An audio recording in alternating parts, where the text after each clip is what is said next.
Hey, what's up, YouTube world? It's your boy Halucha Lucha, aka Matthew J. Brownlee, and I'm back with another pay-per-view review. Of course, Clash of Champions was last night, and I was gonna record this earlier, but I kind of woke up at like 5 o'clock. We ain't gonna talk about it; it's not important. But yeah, I did say that for the regular shows that I'm going to just give a breakdown of the show and see if I liked it or not. This is going to be a little longer, so if you're a wrestling fan, you'll enjoy it. And if you're not, check me out for Raw tomorrow. Um, but yeah, we're just gonna go over it. Of course, I got my handy dandy notebook, and this one got some good pages, but uh, hopefully it won't be a million years. We'll see though. Uh, I don't have anything fancy for this. It's just my Clash of Champions Gold Rush review. So I noted a couple of things. I watched the pre-show too because there was a match in the pre-show. Uh, First thing to review is that they announced that Nikki Cross, Nia Jax, and Shayna Baszler are unable to compete. Uh, they said they weren't medically cleared. So I wrote, were they injured? Was it Corona? Shayna Baszler, uh, or not Shayna Baszler. Nia Jax on Twitter said that my partner was pregnant, so I think that was a little jab at Becky Lynch because she got pregnant. And Shayna, who's her tag team partner, had a whole thing about Becky being pregnant and stuff like that. She was saying that she was like at the top of her game, she was in the height of her career, and she decided to get pregnant. That was her stupid decision or something like that. So Nia just was like, yeah, she's pregnant, which is hilarious. Um, they showed the Roman J promo, which seems to get better and better. Uh, they had a couple of things. They had almost said Sherlock Holmes. They had R-Truth on there. Sami Zayn was on there, yelling at everybody because they didn't refer to him as the true Intercontinental Champion. Booker T, I think, said something about Retribution liking Booker T, so he's safe from getting beat up and stuff like that. Um, so yeah, that was pretty much all I cared about. So the match, Lucha House Party versus Cesaro and Nakamura. I said that Cesaro and Nakamura needs together music. They needs like Street Profits. They got together music. Lucha House Party together music. New Day together music. Cesaro and Sheamus needs no Cesaro and Sheamus. They have together music. Cesaro and Nakamura need together music. Anyways, um, Kalisto goes for so this match was good. This match was really good. For the I think they got like 10, 11 minutes in there for the time they got. Really good match. Toward the end of the match, Kalisto goes for an over the top DDT, like he jumps uh over the top rope. He goes for a DDT. Cesaro, superhuman strength, catches him, and then he picks him. He holds him up. Um, let's say Dorado does a suicide dive onto Kalisto, like pushes Kalisto when he does the suicide dive to give him momentum to hit the swinging DDT on Cesaro. Fire. Um, there's a lot of good double team moves from Kalisto and Lindsay during this match. Um, Seeing Cesaro face any of these guys, like the chemistry they all have is amazing. The chemistry between Nakamura and them is amazing. Um, but in the end, uh, this match with Cesaro and Nakamura, like this is something that you expected to happen because the Lucha House Party they haven't been on the same page since Kalisto's been back. Um, when Cesaro faced the only one they got was the win with Grand Metalik and Kalisto over the tag team champions, and that was only because a distraction from the Street Profits. 2 weeks ago, Cesaro beat Grand Metalik. Last week, Nakamura beat Grand Metalik, and now together they beat Lucha House Party. Um, Nakamura hit an exploder suplex on Lindsay on the outside of the barricade, and then they do the Cesaro swing Kinshasa mini buzzsaw thing for the win. Uh, like I said, it was a good match. I give it like a B. It wasn't long, but it's also predictable. There was no way, like even like you could even gave us the suspense that maybe like with a different pairing other than the two who's been bickering the whole time. But either way, good stuff. I enjoyed it. So main show starts, and Cena is narrating the open video package, which is pretty cool. It's kind of funny that you hear him talking, but can't see him. Good stuff. Um, then we have Jeff Hardy versus Sami Zayn versus AJ Styles for the Intercontinental Championship in a ladder match. Woo! Boy, was this match something great. This match was amazing. This match was fantastic. Uh, the stuff that I have just for this match alone, I don't even want to go through all of it, but it's so we're gonna start like with this. Um, this is just the light stuff. Um, well, first each person comes when they come to the ring, they show their experience in ladder matches. They show it AJ Styles. He comes from his the least the Money in the Bank ladder match that he had. They showed that off where he just pushed Rey Mysterio and Aleister Black off the ladder. That was hilarious. Sami Zayn comes out. Didn't acknowledge him as Intercontinental Champion. Of course, he's having a hissy fit. They show where it was Money in the Bank 2017, I think it was, and how Sami Zayn power bombed the hell out of Dolph Ziggler. That looked like it hurt a lot. And then, of course, the most experienced, the Intercontinental Champion, Jeff Hardy, he comes out, and then they show like his ladder match from WrestleMania when him and Matt returned, and he did the swanton off the top of the ladder onto Cesaro, but he kind of didn't get Sheamus, but Sheamus fell off the ladder anyway. And of all the ones they could have did, they showed that one. They could have showed the ones from the triple threat ladder match, the TLC ladder match. I guess that wasn't. I guess technically it wasn't a ladder match; it was a TLC. So maybe I guess that makes sense. All right, ignore me. But either way, still, that was good stuff. Um, so Jeff backdrops Sammy into the ladder.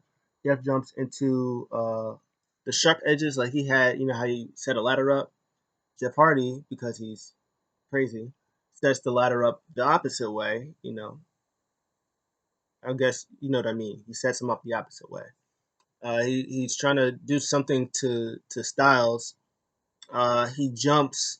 Uh, AJ moves out the way, and then he hits like the sharp edges on that top spot, and then it sandwiched him. That looked like it hurt. He gets sandwiched a lot in this match.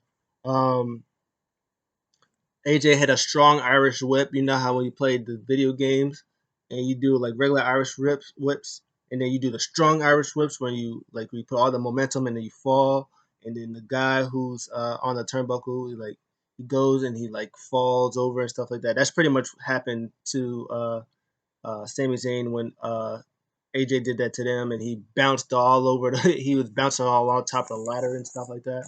That was good stuff. Um, Styles. Oh, so they were outside in the barricade, right? And this is where AJ Styles was having an upper hand. He had the upper hand a lot during this whole match. But AJ Styles um, Irish whipped Jeff Hardy onto the barricade, and then he was going for like a short like forearm, Like he was just running to do a forearm. Jeff Hardy moved out the way. He's laying there, and then Jeff hits poetry in motion on AJ Styles, lays him out, and just as soon as he did, he comes up, boom, a luva kick right to Jeff Hardy's face outside the into the barricade. That was good stuff. Um, let's see. Sammy, like right after that, Sammy slowly tries to climb a ladder, and then AJ Styles just throws a ladder at him. I thought it hit his face with a little bit, but it hit his arms. It caught him off balance. I guess he tried to like reflect it, but it still caught him, and he got off balance. He fell off the ladder. Um, from there, um, Hardy and Styles climbs the ladder. AJ was getting close to the to the to the to the titles, and Jeff Hardy like rocked the ladder, so him and Styles wouldn't get it, so he sacrificed him AJ not getting it, so or he sacrificed himself not getting it, so AJ can also not get it. Um, and then Sammy's like hiding in between it. He was like, "Oh yeah, opportunity for me." He gets on the ladder, or he gets the ladder set up. He starts to climb it, and then again right after that spot, Jeff Hardy goes to push the ladder. I don't know if Sammy saw this coming, but Jeff is starting to push the ladder. AJ Styles is getting ready to set up to do a phenomenal forearm on Sami Zayn. Uh, Jeff pushes the ladder. Sammy jumps off the ladder while AJ is doing a phenomenal forearm, and the ladder hits AJ Styles. That was amazing. So again, Sammy leaves unscathed. Great spot. The one thing about this match was very creative. Like you see a lot of ladder matches throughout the years. Like there's been ladder matches since like I want to say like the 80s or 90s. They've been doing ladder matches, or maybe I think Bret Hart said he did the first ladder match. I don't know if that was the 70s or 80s,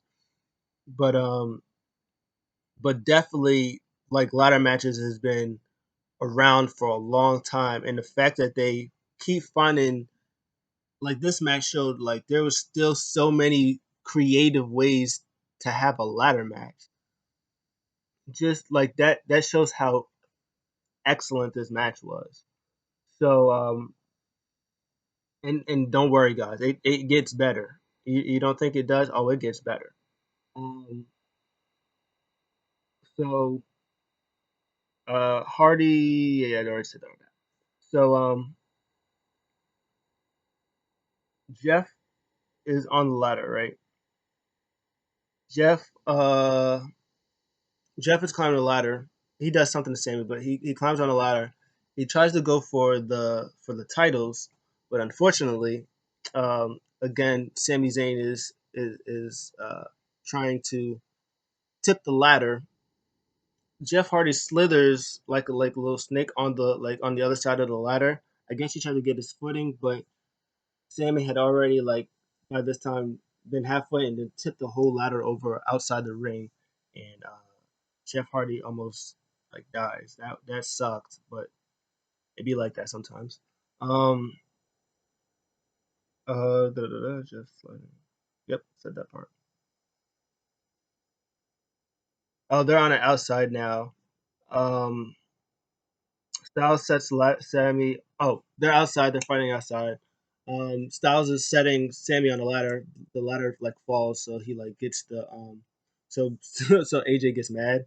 He he moves the top piece of the broadcast table. He picks Sammy up and he slams him on it, and then he sets the ladder up, and then he puts him on the ladder, and then AJ. And then Jeff throws the ladder at AJ, and then of course, because Jeff Hardy's a lunatic, he goes on top of the ladder like he had like another ladder, climbs the ladder, boom, swanton bombs Sami Zayn on the ladder, and it looked like he was literally on top of like really close to the top of the Thunderdome. And look, that's what it looked like the way they panned it out. I don't know if it's really true, but that's the way they painted it out. It looks like he was like really up there. And swanton bomb that looked like it hurt. And then After that, towards the end, Sammy somehow recovers. He starts beating up everybody. And then after he gets beat up, he said, I had enough of this. He grabs handcuffs, not one but two. It's like, oh my god, he's gonna handcuff people to the ring so they don't do it. How original. No, no. What Sami Zayn does is he handcuffs Jeff Hardy's earlobe, like because he has gauges, so he has like those open gauges. Handcuffs Hardy's earlobe to the handcuff, and then handcuffs the other side to the ladder. I said, "Oh my god, that looked like it hurt. That looked like it sucked." And then he goes inside, and then he handcuffs AJ's hand, and then he's trying to handcuff him to the ropes, but AJ is like fighting it out, and then Sami Zayn's like hitting him, whatever, and then he goes to like set a ladder or do something, and then right when he does it, he's about to do it, and then AJ beats him up, and then somehow through all that scuffle, he handcuffs himself to AJ. So AJ's about to climb, and he's like, "What?" And then Sami was like, "Ha ha! Yeah, what you think this is? Uh, you're like you can't get up there now." And then AJ just starts mollywopping Sami Zayn, and then he like deadlifts him, uh, puts him on his shoulder, deadlifts him, climbs the ladder. Here comes poor Jeff Hardy with the going inside the ring, holding the ladder to his ear so it doesn't like rip him out. And then by this time, I think Jeff is like trying to hit Hardy or whatever. Uh, this time, Sammy takes the key that was in like his mouth, unhooks himself, and then he handcuffs AJ to the ladder, starts mocking him, goes down, climbs on the other side, starts like slowly going up there, laughing at him. AJ's trying to cover. Jeff Hardy is just helpless. Sami Zayn grabs both titles. Your winner and new Intercontinental Champion, AJ Styles. He starts gloating. He's laughing. He's dangling the key. He says, I want the key. Just throws it. And Kayla's saying, how do you feel about regaining it? And he's like, no, I didn't regain anything. I am still and still Intercontinental Champion. Sami Zayn. This match was fun. I gave this a match an A plus. A plus. I gave it an A plus. This match was literally in all the puns you can imagine phenomenal. It was creative. The stuff they were doing was stuff that you haven't seen, and the match was fantastic. This was almost match of the night, but there's one match that we got to talk about later. But unfortunately, we had to get through all this other garbage that preceded it. Uh, After that, Drew Gulak wins the 24/7 championship. Good for you. Um, Zelina versus Asuka. Um, Asuka takes Zelina lightly, and Zelina makes her pay. There's a lot of stuff where Zelina was doing some stuff, and then Asuka was playing around. He was doing dances because she's Asuka, and Zelina Vega is manager, so she doesn't really wrestle like that, even though she does. And Zelina works on her arm. Um, Started when Asuka was on the outside. She tries to run into Zelina, but she moves and her arm hits the steel steps. Um, Zelina does this nice arm stretch thing. She has her in like her arms together and kind of like surfboard position with the arms. She has it, and then does a thing where she flips over with the arm, kind of like a I forget the move, but it's a move that they do. But she has both of the arms like that, and it's kind of cool. Um, Asuka tries to hip attack. She moved because she got one earlier, so she tried it again. Selena moves, turns it into like a crucifix arm tarantula on the ropes type thing. She follows it with a hurricanrana and double knees for a two. She tries the backstabber. Asuka moves out the way, goes for a kick. Zelina turns it into a roll up, and then a rolling kick for another two. Asuka tries. Asuka tries to Asuka lock. Rolls her for Zelina rolls her for a two. Uh, she pops up and grabs her hand, locks her legs for like some crazy impressive pin. The print was crazy. Um, Asuka pops out of that at two, puts in an Asuka lock for the win. Um, I put pin. No, she tapped her out.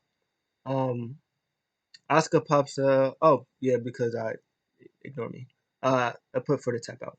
After Asuka tries to shake her hand, she did a promo. She's like, "Hey, Zelina Vega, she's like she's like I think she's like short and aggressive or something like that." She said something like in that area. But she was not ready for Asuka. It shows her. Asuka goes for a handshake. Zelina said, "Nah, we don't do that handshake stuff around here." And then she respectfully bows. And then Asuka's like, "Oh, okay." So Asuka bows, and then Zelina kicks her in the face like twice, and she grabs and pounds her, and then she leaves. And then Asuka starts cursing her out in Japanese. That's my story, and I'm sticking to it. I gave this match a B. I'm gonna stick with a B. I was gonna give it a. I don't know if I like thinking about it, if I wanted to give it a B minus. Uh, Yeah, I'll give it a B minus. I forget the B. I'll give it a B minus. Um, the like what they were doing in the ring was like really good. Like, and it started like it felt like it was starting to pick up, and unfortunately, it just ended really quick. But what they did was really good. It made Selena look really good, and by the looks of it, since I woke up at 5 o'clock in the afternoon at night, uh, I can say that Zelina is facing Asuka in the rematch, so I don't expect Zelina to win. So I just don't know what they're gonna do after Asuka retains again. I don't know if they're gonna have somebody else face Asuka, but yeah, it was good stuff for what it was. Next up, Apollo versus Bobby Lashley. So these next couple of matches is where these next couple matches besides the main event is where there's good stuff in here, but it's like we've seen this before. So Apollo versus Bobby Lashley. Um, Seems like Apollo got a lot of offenses in here. Lashley did hit a nice flatliner.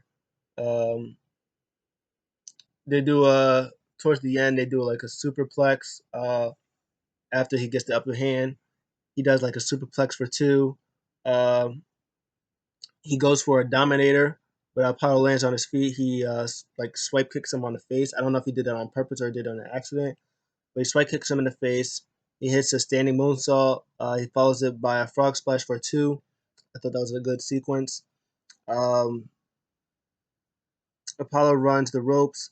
Lashley follows him when Apollo does the ropes, and then when he turns around, he picks him up. Boom! Big slam, followed by the hurt lock. The hurt lock and Apollo taps. I gave this match a C plus. It was fine, but we've seen them face each other a lot, and this added nothing new. Like no Apollo, Cedric wasn't there. Um, Face wasn't there. Sean Benjamin was there. It was just MVP and it was Ricochet, and there was no interference, and Bobby Lashley won. So it's like, what was the point of it? Unless maybe Cedric was supposed to interfere, but for some reason didn't. I really don't know, but it was just like a standard match, and Lashley wins, and there was no retribution. Next up is Andrade and Garza versus Street Profits. Again, solid match. Uh, Unfortunate ending, and we've seen it before. The difference with this match, though, is Andrade and Garza they were really on the same, like they were on the same page. They were in sync. So Ford, like to start when Montez Ford gets tagged in. He flips in, and then hits a beautiful drop kick. Um, then this is where Andrade and Garza gets the upper hand. They do a couple of double team moves. Andrade pops up forward, and Garza kicks him in the gut.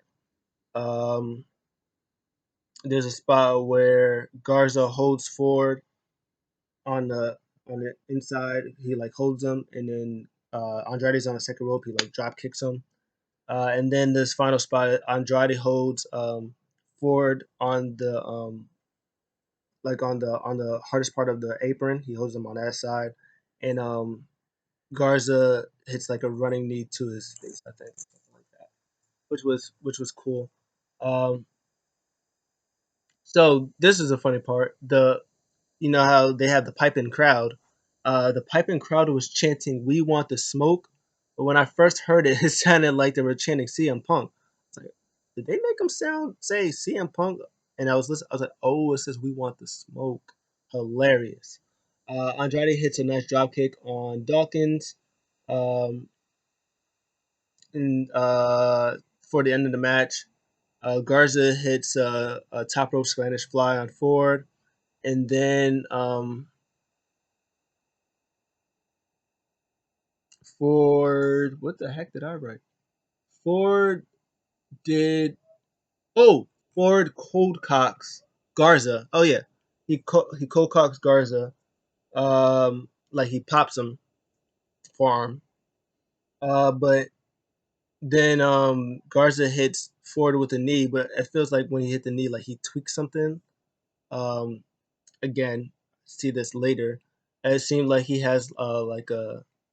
They thought that he had like a torn ACL, but I think it was just like a knee problem. Like I think it's not as serious as they thought it was, but it caught him really off guard for a little bit, and Andrade tags himself in, gets the running knees on Ford for a two, tags in Dawkins who hits a sky high for a two, but the ref counted three. Rock the Street Profits retain. I gave it a B. I said could have and should have been like a B plus or an A minus, but the finish happened and messed it up. Um, and then I wrote Dawkins, like everybody in the ring, Dawkins, Ford, and Andrade looked really mad about it. But then when we found out that like Angel Garza was really like injured, like hurt, and he called up the X and stuff like that, I guess the ref just called the finish in the ring like that for himself. He didn't tell anybody, which I'm pretty sure that he should have. But I'm pretty sure like after that they figured out what happened and they weren't, and, they weren't that bad. So then after that, WWE Draft, um, SmackDown Draft is October 9th. Raw Draft is on 11th. And as I said in my previous one, it makes sense why Takeover is on the 4th. Because they're going to have Takeover Sunday, and then Friday they're going to have the draft, and they're going to have Undisputed Era. They're going to have Rhea Ripley. They're going to have though they're going to have them go on Raw and SmackDown. I'm guessing. And then they'll probably they might bring some people to NXT, and then they're going to do it like that. I can see that happening. They have NXT stars going Raw, SmackDown, and then have maybe some people who aren't really being used that Triple H might want or that people might ask for go to NXT, get the last drafts or something like that. Okay, and then R-Truth is 24/7 champion again. Think it's the 209th time. It is what it is. Bailey does a promo on Nikki Cross saying that she couldn't compete. She was like, "Oh, come on, man! I got." Uh, it's like I knew you wasn't gonna win, but I was excited for this match. I even got new gear for you. Come on, Nikki! It's hilarious. And she was saying, "Would you like to know what? I am still a fighting champion, and I will defend my championship against anybody." Um, and of course, she cuts it off after like 2 seconds. She's up. Nobody? Oh man, too bad. Raise my hand, ref. Come on, raise my hand, ref. Come to start. She starts celebrating. And then, of course, Asuka comes out, which, of course, We like Asuka. We like Asuka. So Bailey trash talks had does some so during this match, Asuka of course uh dominating Bailey. Um this is a lot smoother than Asuka and Selena because they have wrestled before. Selena is wrestling a little bit, but Asuka and Bailey wrestle each other a lot. They have the chemistry. It's there. So they can just do moves with each other just like that, and it's just effortless with them too. Um, she jumps up and hits a code breaker. Um, they go on the outside. Bailey catches Asuka's leg. She like does the thing where Asuka's face hits the apron. Um, she goes for a basement drop kick. Asuka moves out, kicks her in the head, follows it with a German suplex, uh, and then Bailey hits Asuka with a chair. She gets DQ'd, still champion. Um, Asuka hits Bailey from behind with a chair. Bailey almost had the upper hand because she like kicks her off the way. Her neck is still messed up. Sasha uh, knee drops her, like kicks her in the knees, starts beating her with the kendo stick. Almost to a chair to her, but Bailey escapes. This whole segment with the promo, the match, and the after thing, I'm gonna give a B minus. Very generous of me, I know. Um, the promo was good. The ending was pretty good stuff. The match was just there. This is one of those things where I wish that if you knew that Nikki Cross wasn't gonna be there, um, have somebody else do it. Especially just have her come out, make a make her point, and then make a name for somebody. Make a name. Have somebody make a name for themselves. Like uh, I'm gonna say Drew McIntyre. Like Mercedes Martinez, who's on the Mercedes Martinez, Mia Yim, uh, Chelsea Green. I don't know if Chelsea Green's in the Performance Center because I know there was a thing with the Performance Center type thing. I know there was a thing with them that they didn't want because of Corona, the COVID thing that's in the Performance Center. They didn't want to mix with each other. So if you're already on the roster, like Mia Yim's already on the roster, she with Retribution, it doesn't mean she has to be there, but it's just like, okay, this is Mia Yim. She's from NXT. Um, she challenges Bailey for the SmackDown Women's Championship. They show how good, they show how good Mia Yim is, or they show how good Chelsea Green is, or they show how good Mercedes Martinez is.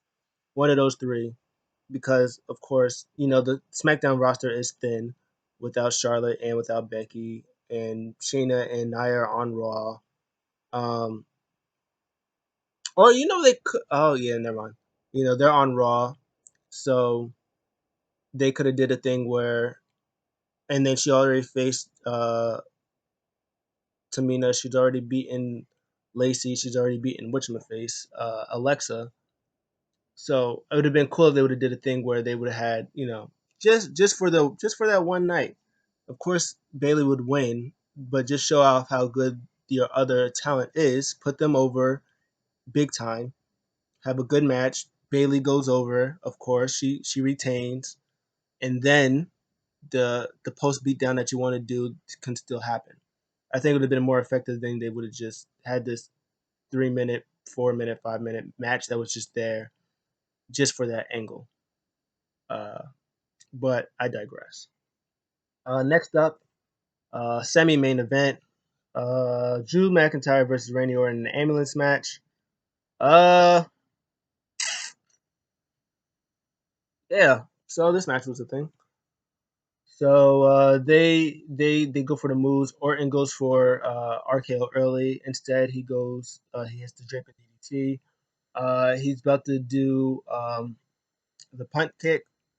Big old meaty hand grabs Orton by the leg, and they pan out is Big Show, who did not turn heel, still a babyface for now.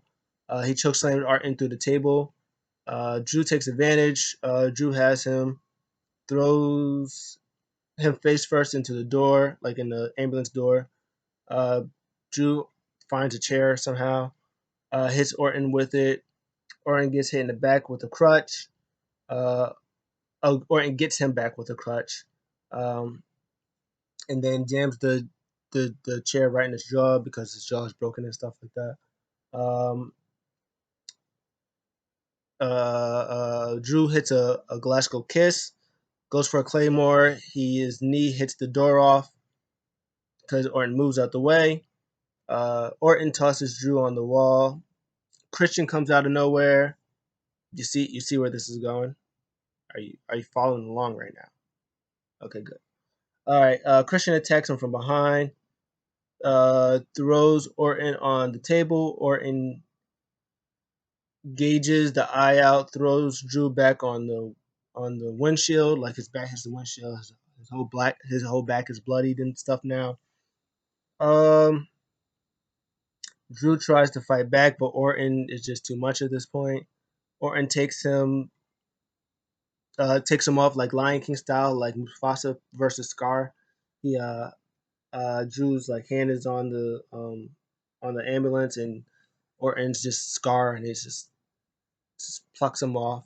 He gets knocked down, and then he sits there for like an awkwardly long time. It was like 20 seconds. He was just sitting and standing there, and then of course he was sitting and standing there because as he turns around, sweet chin music, sweet chin music. Orton's dazed, and then HBK pushes him through the table, or pushes him. There's like table that he pushes him through that. Um, Drew picks him up. Uh, Brandy slithers out, hits him with an RKO, puts him in the actual ambulance. He tries to close it, but Drew's like, no. It's the famous thing where, like, again, if you play the 2K games, like you throw somebody in there and they're about to close it, and the guy goes and he pushes it out. He does that. He pokes Orton's Dumpty eye on Orton.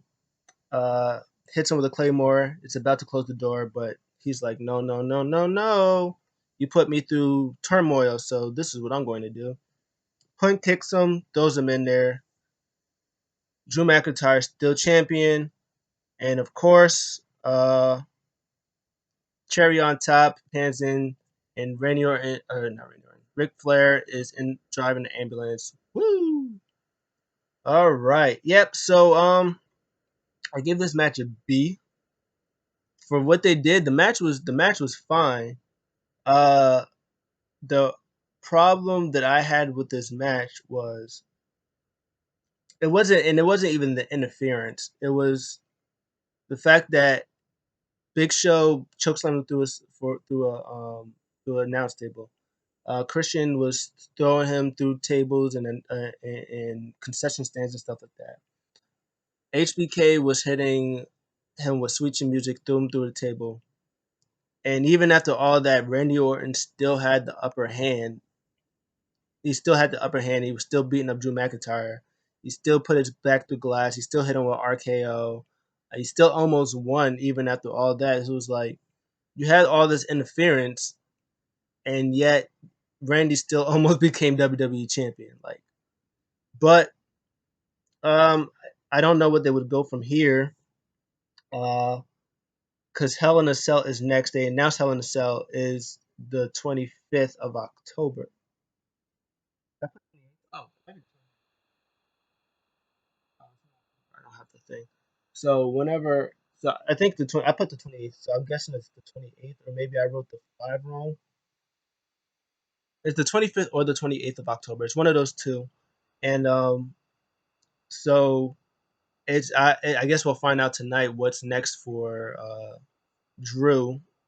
Uh, is he gonna get a rematch with Orton? Because Orton could make a claim as like, hey, the only reason why you're still champion is because all those people that I took out came and helped you, and you still almost lost. Maybe they might do a triple threat match with Keith Lee and at Hell in a Cell. Make it inside Hell in a Cell. Maybe that's where Orton could get the title, and Maybe pin Keith Lee. He becomes champion. Maybe Drew will get it back until that final person named Edge comes in, screws Orton over. Uh, I don't know, but the match was fine. I just if this had happened on like the main event of Raw and stuff, that'd be like, oh, that's kind of cool. But it was like it was a pay per view and he did all that. And it's like, yeah. But anyways, main event time. Oh my, Roman Reigns versus Jey Uso. Woo for the Universal Championship.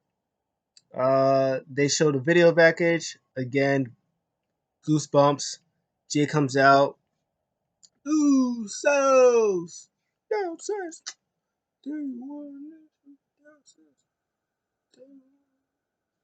Anyways, he comes out. He has like a lei, the thing the Hawaiians wear around his neck. He comes out. He's lit. Roman Reigns comes out, freaking shirtless. Looks like a freaking badass.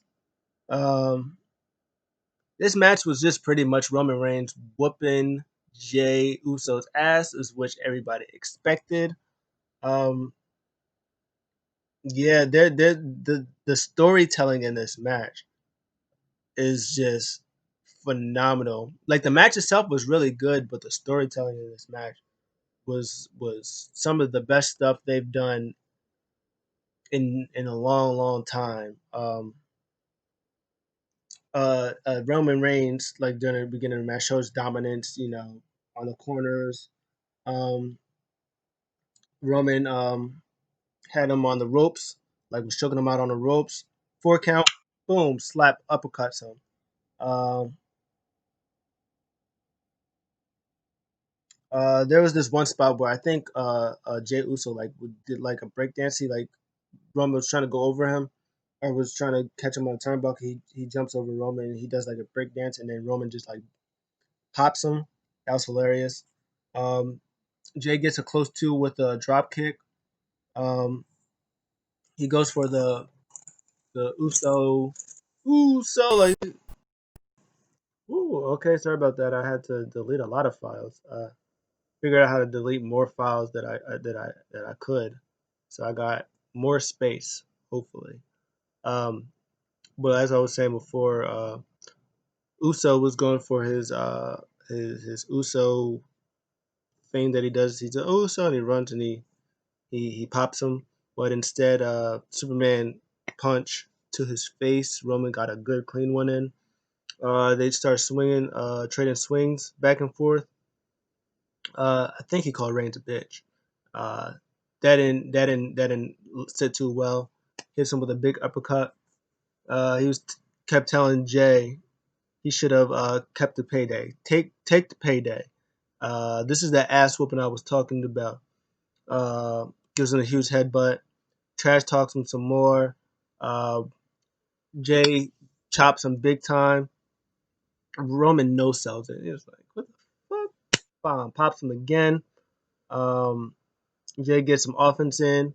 He catches Roman on the outside, hits a suicide dive, brings him back in. Roman rolls out, hits him with another suicide dive. He follows it up with a crossbody for a 2. Good sequence. Uh, he sort of gets up on his knees and Jay super kicks him for like another 2. Um, he goes for a top rope. He goes for his the Uso splash. Roman gets up. He jumps out the way. He turns around and Roman hits him with a Rough Rider. That was hilarious. For a 2, Roman goes for a spear, and then Jay nicely jumps over Roman, like jumps over Roman, grabs him, gets him with a roll up for a 2. Um, and then Roman gets up, big super kick, goes to the top rope, hits the Uso splash. And this is where it gets good, guys. Roman kicks out at 2, but as he kicks out, he low blows Jey Uso. And you thought it was at first you think it was like, oh, he low blows him, maybe it was an accident or something like that.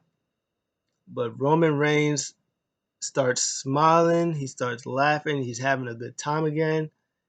And now Roman starts trash talking again.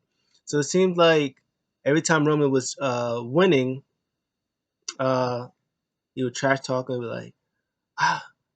And there was one time he went to the commentator's desk. He like hits him on the announce desk. And normally like he would go crazy on him, but he said to him, he was like, nah, I love him. This is my cousin. I love him. I don't wanna do it. I'm just gonna put him back in. I'm gonna pin him. It's gonna all be good. That's how it was the first half. It's like okay, I love you. Like just get a payday. We can all end this. And then it went to oh no, Jay is about to beat Roman. Uh, he really took him lightly. To now, he cheated. Low blow. Even if it was perceived as an accident, Roman knew what he was doing. Low blow. Now it's all right. See what happens. I tried to tell you. I tried to be nice. You're my cousin. I love you. But now it's now it's serious. So he gets up. Um, he said he's telling him to call him the tribal chief. He's call me the tribal chief. Spears him. Um, he said, you say you're gonna tell them that I'm the one that provides for the family. I'm the one that puts the food on the table. Uh, he looks at the camera. He said, let's look at the camera. He said, that's my camera. That's my WWE. He said, tell him I'm the chief. I'm the boss. Tell him that. Jay's saying, no, I'm not doing it. Um, so then you see Paul Heyman, like everybody's scared right now. Paul Heyman's like, hey, you're the tribal chief. You're the best. He's like, you're my tribal chief. He's like, you're my tribal chief.